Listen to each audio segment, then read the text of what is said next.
Девочки, мальчики, добрый день. Короче, съездили мы. Все нервы я, девчонки, измотала с ним. Вы не поверите. Конечно, этот валерьянка помогает, я ничего не могу сказать. Но я себя очень слабо чувствую. Вот этот нервоз, да? Что хочу сказать. Когда перенервничаешь, я сильно перенервничала, очень сильно. Да, не дай бог вы там пишете, таких сыновей иметь. Знаете, девочки, лучше пускай будет такой, чем вообще никакой. Понимаете? А что делать? А без детей совсем плохо. Я понимаю. Ну, у меня парень-то неплохой, девчонки. Я вам честно скажу. Ой, как мне сесть нормально, да? Он у меня парень-то неплохой, понимаете? Ситуация жизненная так складывается. Я его тоже понять не могу. Легко говорить со стороны. Легко, когда есть полноценные семьи, да? Вот. Я имею в виду там отец, мать, да, бабушки, дедушки, которые могут помочь, да, в тяжелый момент. У нас никогда никто никому не помогал. Понимаете? Жизнь так сложена. Сложена такая жизнь, да, что каждый сам по себе, и каждый сам на себя тянет свое одеяло. Жизнь не из легких, тем более сейчас у него зарплата убавилась в связи с этими военными действиями на Украине. Вот. Я не могу сказать, что он виноватый, да. Но, девочки, вы сами понимаете, я тоже сильно нервничаю. Мне ведь тоже деньги с неба не падают, да. Мне тоже обидно. Я же тоже не виновата. И он тоже, как бы, понимаете, он говорит, мам, он сейчас так кричал, он так сильно нервничал, он 2 месяца бросил как курить. Мы друг на друга кричали. Друг на друга, да. Он не выдержал, дай мне, говорит, сигарету, я закурю. И он закурил, девчонки, в машине сидели. Я ору, и он орет, девчонки. С этими деньгами, с этими квитанциями. Я, говорит, уже заебался, говорит, сколько может, говорит, это продолжаться, говорит. У нас на самом деле цены очень высокие по Марпасаде. Он говорит, как в Москве. Я, говорит, плачу, за все плачу. С квитанциями он не разобрался. 4500, то, что было оплачено, 4 апреля, мы разобрались. У него была в бардачке старая квитанция. Он сам запутался в этих квитанциях. Там было написано, что по этому адресу, где мы живем, он задолжал за свою долю в квартире. Да? Он же не, я же вам еще раз говорю, он не любит платить по-маленькому, да? И тут зарплата выросла 4500. Он оплатил, его друг, да? То, что у него, почему друг оплатил? Потому что у него камера разбитая в телефоне. Он работает на стройке, телефоны постоянно падают, дорогие телефоны, и бьются. Вот. Ой, девчонки. И, короче, выяснили, что он заплатил здесь 4500 рублей. А думал, что он платил отопление по той квартире, понимаете? Почему, говорит, сейчас висит та сумма 5600, когда я там платил, говорит, 4500? Он думал так. Он квитанцию у него, я же квитанции не видела, девчонки. Я, говорю, заебался, говорит. Я понимаю, конечно, он заебался, но я тоже заебалась. Я говорю, Влад, так не делается, говорит. Он говорит, давай будем так делать. За ту квартиру, когда будут квитанции приходить, ты, говорит, их дома оставляешь. Я, говорит, приезжаю, говорит, с работы. И сразу буду ежемесячно платить. Я говорю, ты мне будешь скидывать скриншоты? Он говорит, я тебе деньги не буду переводить, потому что я, говорит, так путаюсь. Я лучше раз пришла квитанция, я сама платила. Я говорю, ладно, хорошо. Он говорит, скриншоты, говорит, буду скидывать. Девочки, мы нашли компромисс. Мы так орали друг на друга. Но крики ничему хорошему не помогают. Я вам честно говорю, я так перенервничал. Он на меня орет. Я на него ору. Он не слышит меня. Он не понимает, что такое, говорит, гарант. А гарант – это ЖКХ, куда надо платить квартплату.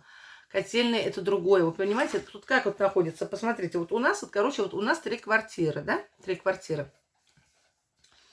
За эту квартиру мы платим в одно ЖКХ, За ту квартиру, за свою мы платим другой ЖКХ, за его квартиру мы платим другой ЖКХ. 3 разных ЖКХ. 3. За воду, водоканал у нас один. Мы платим. Энергосбыт у нас один. Отопление, котельные у нас разные. За ту квартиру его у нас отдельная котельная, другая котельная. За наши обе квартиры, да, вот тут вот находится на Коновалово, в районе Коновалова, у нас другая котельная. Понимаете? И вот эти квитанции, они приходят со всех сторон у нас. Он не разбирается, он же не ходил ни в ЖКХ, ни в водоканал. Он никогда в жизни этим не занимался. Везде бегаю я. Я ему сказала: Владик, поехали, я тебе покажу, познакомишься. Пускай этого узнает квартиросъемщика в лицо, вы понимаете? Он: я не пойду, вы понимаете? Вот эта черта, конечно, в нем тяжелая. Так он парень-то, знаете, безвредный. Он потом, сначала мы орали, потом мы смеялись, потом мы приехали домой. Он сидел в кресло, сел в в компьютерное мое, там массаж включил. Там же оно массажное. Что такое шипит? И я ему надавала, этих сосисок в тесте, пирожки сладкие. Он в жизни пирожки сладкие, девочки, не ел. Никогда сладкие пироги не ел. Я говорю: сынок, ты будешь малиновые пирожки? Говорит: клади, мама, все, что у тебя есть. Я говорю: ты голодный, говорю, тебя не кормят. Девчонки, мне плакать хочется. Она же говорила, что его кормят там пирожками и мясом и всем. Мне вообще не жалко. Я говорю: ты голодный, говорю. Давай, говорит, я покормлю. Я, говорит, ничего не хочу, дай мне пирожков. Я и так поправился. Эти дети, девочки. Вот я его обзывала, я его ругала, да. Это все на эмоциях. Он мой характер очень хорошо знает. И я когда на эмоциях, да, когда зла, я вызываю по-всякому, девочки. По-всякому. А потом могу плакать, сидеть, его жалеть. И у него такой же характер, как у меня. Куда деваться-то? И он, сказал: мама, дай мне квитанцию. Я 15-го, говорит, мне зарплату переведут. И я, говорит, переведу вот эти 5600, говорит, за отопление в котельную по штрих-коду. Давай, говорит, только проверим с твоего телефона. Говорит, у него же камера разбитая.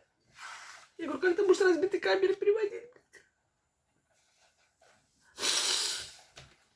Одни нервы. Он говорит: из другого телефона, наверное, у невесты возьмет. Я говорю: а знаете, что еще хочу спросить? Сказать еще. Он говорит: я переведу 15-го. Я говорю: ты мне пришлешь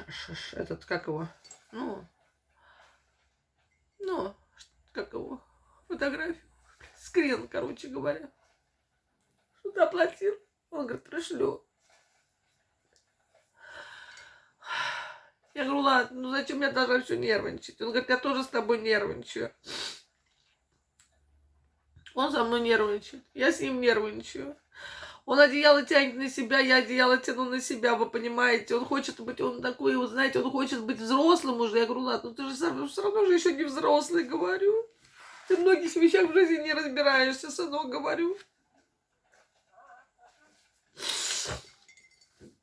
Вот так вот.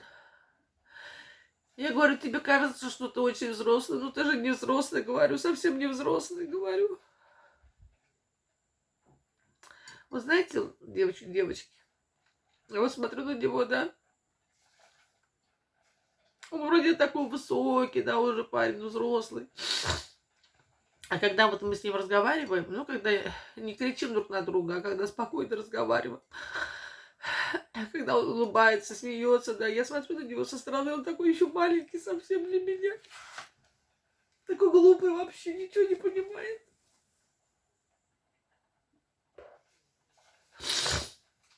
Он хочет казаться взрослым. Хочет. Я его понимаю, он хочет казаться взрослым. А он вообще пацан пацаном. Такой бестолковый. Он боится разговаривать с чужими людьми. Он боится ЖКХ пойти. Там уже надо же по-взрослому разговаривать. Там же надо же понимать это все, да. Он все вот такие тяжелые заботы всю жизнь переваливает на меня. А я соглашаюсь. Понимаете? Я сама его избаловала. Это, конечно, моя вина. Конечно, кого надо вот баловать? Ну, один единственный ребенок, да? Может быть, их двое было бы, и трое. Я не знаю, как было бы вышло, да, в жизни моей девочки. А он у меня один единственный. Я его всю жизнь баловала. А что мне теперь? Может быть, и сама набаловала. Ну, как вот теперь быть-то? Он пришел домой. Девочки, как хорошо, когда он дома тут рядом. Знаете? Мама говорит, дай мне пылесос. Нам надо, говорит, диван пропылесосить. Я тебе завтра привезу. Я говорю, не дам. Я пылесос девочке не дала. Вот не дала и все. Почему я должна давать пылесос? Я сама всю жизнь без пылесоса жила, да? Я же в прошлом году его Толику купила, этот пылесос. Я нарадоваться не могу. Я сказала, не дам пылесос. Идите купите, говорю. Что это? Вы молодые, купите пылесос. Говорю, в магазине он стоит 8 тысяч. У них кошка там, все волосами. А зачем кошку держать? Я же не держу кошку. А если ты держишь, покупайте пылесос. Почему у вас пылесоса нет? 2 квартиры есть и дом есть, а пылесоса нет. Что за чудо-юдо такое? Как бы это понимать? Вот такой состоятельной снохи нету пылесоса, девочки. А 2 квартиры есть и дом есть. Я его в этот раз спрашиваю, ехали домой. Я говорю, Ладик, а тебе машину-то когда купят? Ты, говорит, что, сдурела, что ли? Я говорю, как это? Сват же сказал, что машину вам новую купят. Кто тебе такое сказал? Я говорю, твоя невеста сказала, говорю. Что папа сказал, что все, пиздец, вам покупать новую машину. Кто, говорит, ее за язык тянул? Никто нам ничего не собирается покупать, говорит. Только было сказано. Вот так вот. Только было сказано. А я ему сказала, девочки. Мужик сказал, мужик сделал. Мужик должен слово сдержать. Почему он пообещал им новую машину и не купил? А? Мягко селит, девочки, а жестко спать.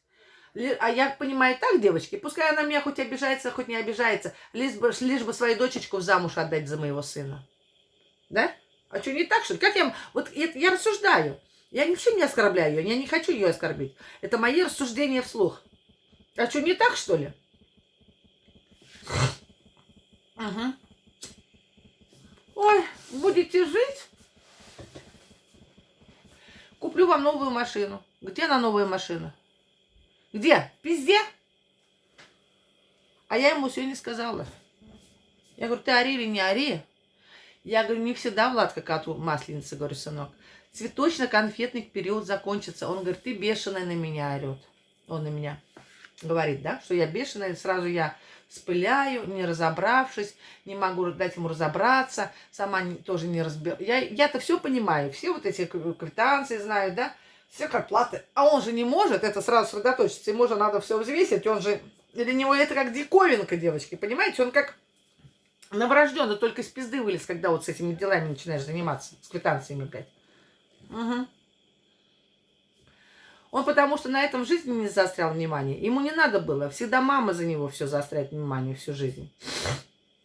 Вот. А теперь это. Я говорю, ты котенок слепой еще, Владуш, говорю, сынок. Котенок. Для меня он мой котенок, понимаете? И мой ребенок самый любимый. Пусть я на него ругаюсь, а? Ну и что? Конечно, он мне нервы измотал. Ну и что теперь мне делать с ним? Он тоже ругается. Он показывает свое, как сказать, мужское я, да, что он такой везде прав. Девочки.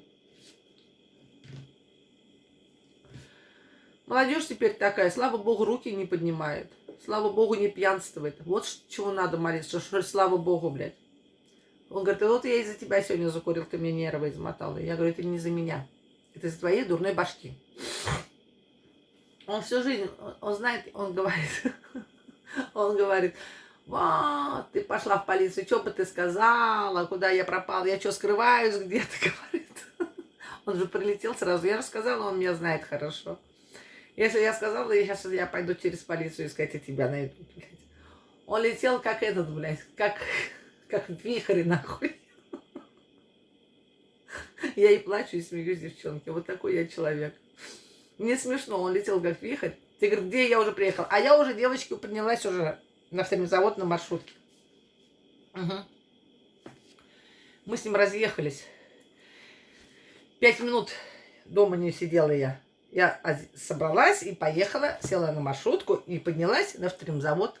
А он уже сюда приехал к дому. Я говорю, в пизде, я говорю, на самом дне, говорю, где я, блядь. Давай быстрее домой. Я говорю, прямо сейчас бегу, говорю, волосы назад. Он приехал за мной, забрал меня. Скотанюка такая. Угу. Я говорю, знаешь что, говорю, цветочно-конфетный период закончится, говорю. Он, говорю, не будет вечно длиться. Начнется бытовуха, говорю, Влад. А она начнется скоро, говорю. Подожди, говорю, ну еще полгодика. Я говорю, неизвестно, как твоя любимая девушка себя поведет, говорю.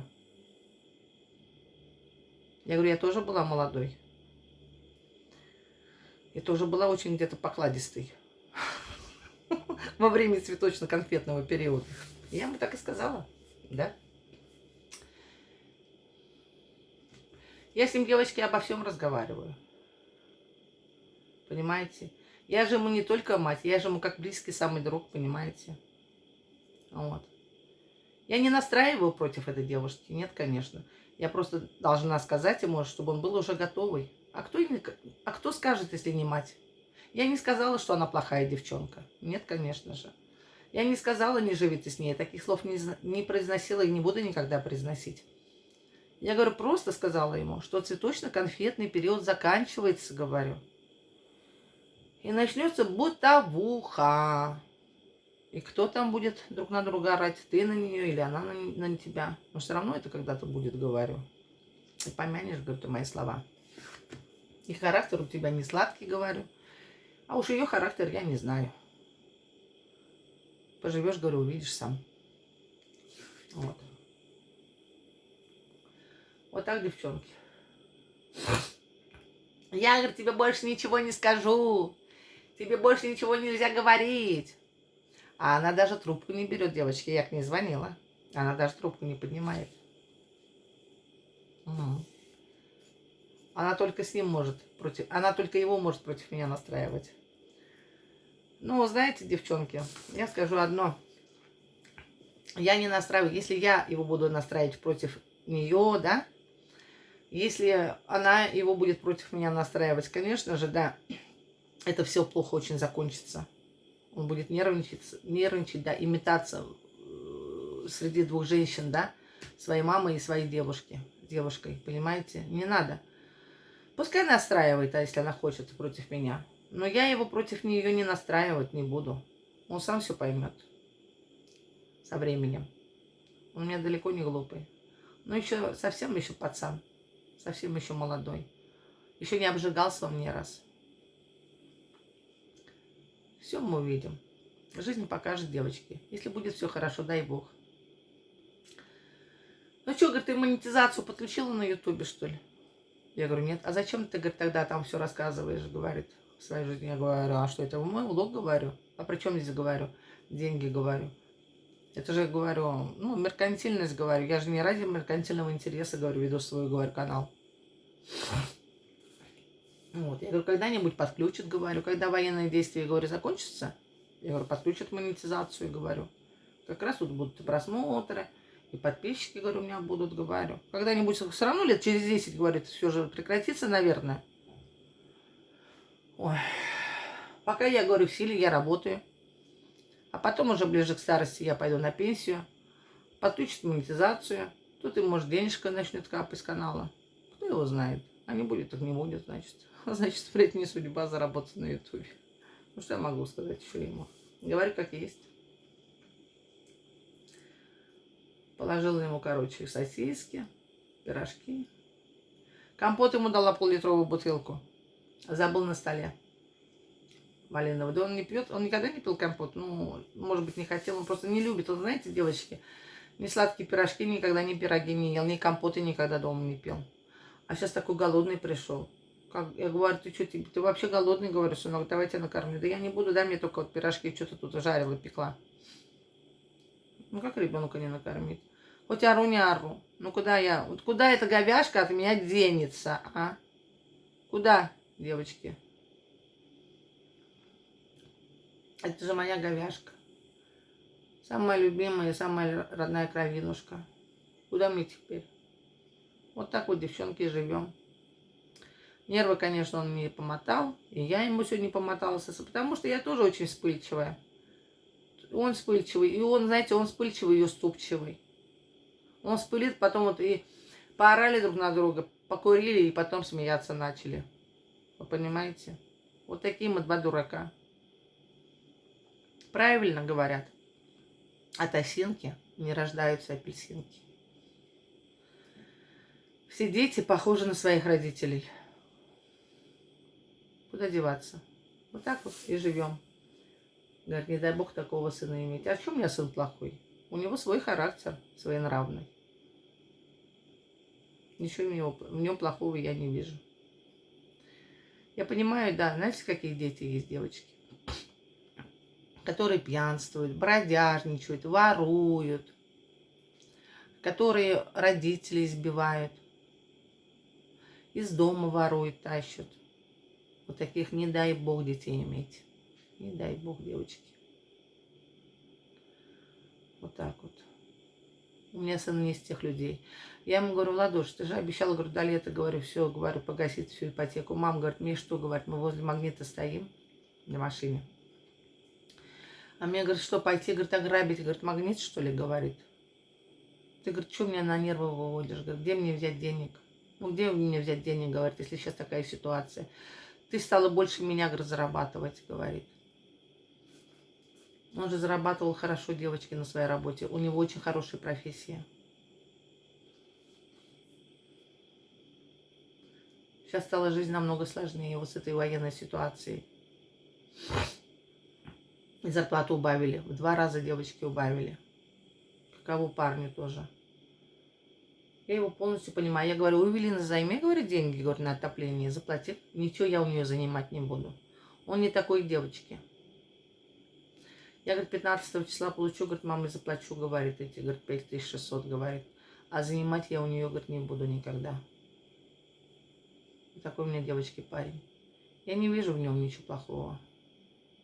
Я говорю, Ладуш, сынок, только до 18-го надо заплатить, потом пени пойдут. Я же сказал тебе, говорит, маму заплачу, значит, заплачу, говорит. Тяжело ему, конечно. Руки помощи у нас никто никому нигде не подает. Так вот, друг дружке, понимаете, вот я ему помогла, да, заплатила.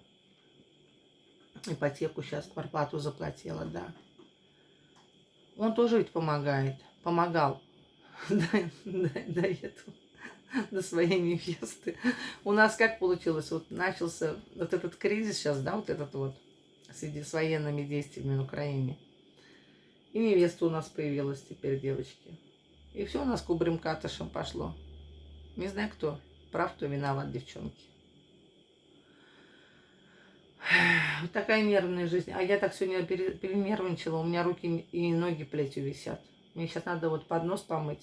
На чем сосиски эти в тесте готовила.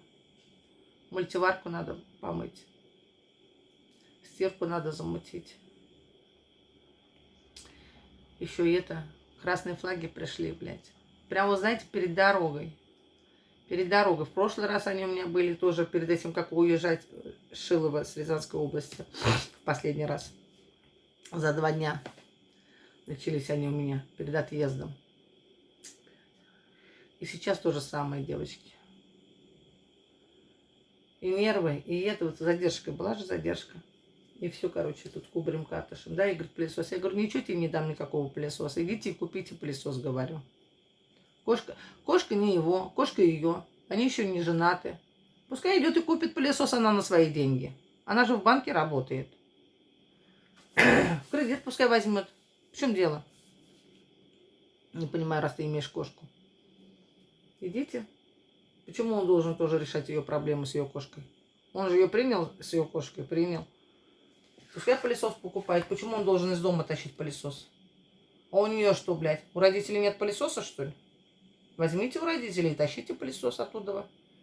Она же не сирота казанская. У нее полноценная семья. 2 высших образования. Бабушка с дедушкой. 2 квартиры с домом. Что надо? Машину они купят, блядь, новую. Угу. Залупят, блядь, машину новую. Прям разбежались, купили. А я его спрашиваю: Владка, а вы жениться-то думаете, говорю? Он говорит: не думаю, говорит, я жениться. Он мне сказал. Не сказал на эту причину, не ответил он мне. Я говорю: ну все как бы друзья твои женаты, туда-сюда. Детей надо обзаводить.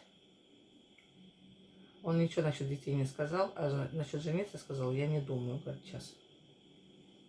Ну и хорошо. Пускай живут так. А там видно будет, девочки. Ой, так, говорит, такие цены. В Новочебоксарске, говорит, платим за все про все, говорит, 600 рублей, говорит, в месяц. Без отопления. Это вода и свет. 600 рублей у них выходит в месяц. И плюс 8 тысяч они платят еще. Ну, этот, как его? Ну, за съем квартиры. А квартплата, говорю, квартплату, говорит, мы не платим. Вы знаете, что еще какая вот она врушка, девочки? Вот что я хочу сказать. Она мне сказала: мы платим 8 тысяч. Я спросила тогда по телефону. Мы сняли квартиру. Мы платим 8 тысяч. Квитанции вы все платите. Мы потому что снимали квартиру в Новочебоксарске. Мы платили 5 тысяч, я рассказывала. Плюс квартплата, свет, вода по счетчикам, газ по счетчикам мы платили.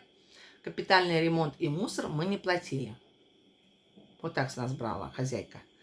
А я у нее спросила, я говорю: как вы платите? Мы 8 тысяч платим, мы все квитанции. Я говорю: прям все-все. Я говорю: капитальный ремонт платите и мусор, все что ли платите? Да, да, мы все платим. Девочки, вот ее слова, чтобы мне с этого места не сойти. Сейчас она, может быть, будет отмазываться, что она так мне не говорила, но я, девочки, в нормальном состоянии, в трезвом уме, блядь, в трезвой памяти была. Вот так вот. А я у Владушки спросила, говорю: сынок, вы платите, что ли, все? Он говорит: нет, мама. Мы платим, говорит, 600 рублей, это свет и вода, говорит, и плюс 8 тысяч. Но зимой еще прибавится отопление, говорит. А я говорю: а это, ну, на счетчике, видимо, нету там газа. Не спрашивала насчет газа, не уточняла. Вся, говорит, мебель у нас, вся бытовая техника, все, говорит, есть, но пылесоса нету, да? Ага, машинка стиральная есть, он говорит. А я говорю: а этот мусор, говорю, квартплату вы платите? Нет, говорит, не платим. Ой, не квартплату, мусор и этот, как его? Господи. Капремонт. А она мне сказала: все платим. Вот такая честная и порядочная. Угу. Не наебешь, девочки? Не проживешь. Она, видимо, тоже стрелянный воробей. Не хочу ее никак обижать, девочки, но я свою точку зрения оставлю при себе. Поживем, увидим.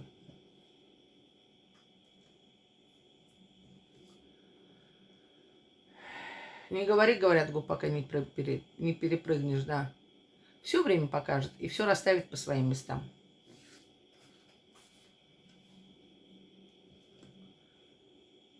Правильно кто-то написал мне: женщин будет много у парня, а мама одна. И как бы мы не ругались, вот я с мамой тоже бывает ругаюсь, а уж в молодости-то тоже ругались, как мы с сыном ругались. Она тоже свою лямку на себя тянула, и я свою лямку на себя. Тоже самые такие же ситуации. Я вспоминаю, и мама это хорошо помнит. Тоже такие же ситуации были, всегда споры, скандалы были. Вот. Но мама, она для меня остается мамой. Мама моя всегда на первом месте, девочки. Потому что она моя мама. Сейчас уже нет этих скандалов, девочки. Да и не живем мы вместе, мы раздельно живем, да. Ну и как бы даже и встречаемся у нас. Ну нет такого, что раньше было в молодости, горячести вот этой нет. Тоже ссоримся иногда бывает. Но не так уже. И что бы ни случилось, я всегда своей маме подам руку помощи. И сын у меня такой же. Как бы он ни орал, что бы он там ни орал, а я знаю, что он всегда подаст руку помощи и бабушке, и маме своей. И мы ему всегда только тоже руку помощи подадим. Всегда. Потому что ранее его нет никого на свете. Вот так, девочки. И я его очень сильно люблю, своего сына. И не надо мне так писать, что лучше не иметь таких, как написали там, таких детей, блядь. Значит, и те женщины пишут, которые вообще никаких детей не имеют. А нормальная мать никогда такие слова не напишет. Никогда. Которые любят своих детей, которые имеют своих детей. Которая вырастила сама своих детей. Своего ребенка, детей там. От количества не значит это. Не имеет значения. Хоть их будет 10, хоть он будет один, как поле господин. Я всегда говорю, ты у меня один, как поле господин. Конечно, у меня больше детей не было, но если бы даже было бы, сложилось бы так, что у меня было бы там, еще бы дети были бы, я бы всех одинаково ругала бы, если бы они шли бы против моей воли. Вот так. Это жизнь, девочки. Я вот перенервничала, сижу теперь. Сейчас пойду помоюсь в душе, волосы покрашу, вот эти висковые части. Помоюсь, усики общипаю туда-сюда. Помою противень, помою микроволновку, порядок наведу. Лягу, девочки. Меланхолия, ла-ла-ла-ла-ла-ла. И буду песни петь опять. Вот так вот. Съела я сегодня 2 сосиски, 3 пирожка, и есть я ничего не хочу. Компотище пью, конечно, пью компоты. Без компота я не могу. Вот так.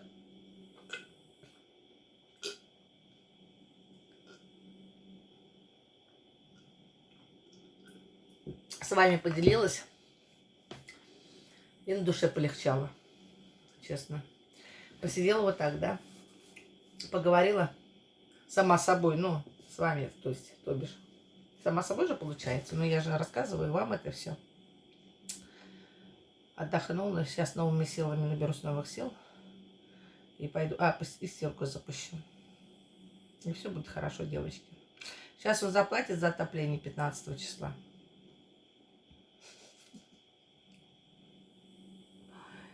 И все у нас будет хорошо. А был бы он наглый, да, у меня ребенок, он бы мог бы забрать пылесос в наглую даже. Но никогда этого не сделает. Раз мать сказала нет, значит нет. Он мне сказал, жадина ты. Ну и ладно, пускай я лучше буду жадиной. Зато я остаюсь при своем пылесосе. Вот так. Пишите комментарии, что вы обо всем этом думаете. Обо всей этой сложившейся на сегодняшний день ситуации. Я говорю, ты не запутайся в квитанциях, заеба ты моя. Это же моя любимая заеба. Я его так и называю, заеба ты моя. Кто-то, может быть, называет зазнобой там девушку, да. А у меня сын, и я его называю заебой. И мужа я называю заебой. Потому что они мне все нервы вымотали. И Колька мне нервы мотает. Ой, да не бывает так, чтобы без нервотрепки. Не бывает. У вас, наверное, там один штиль только. Вам везет, вы красивые, богатые. А мы так. 3-й сорт тоже не брак. Бай-бай.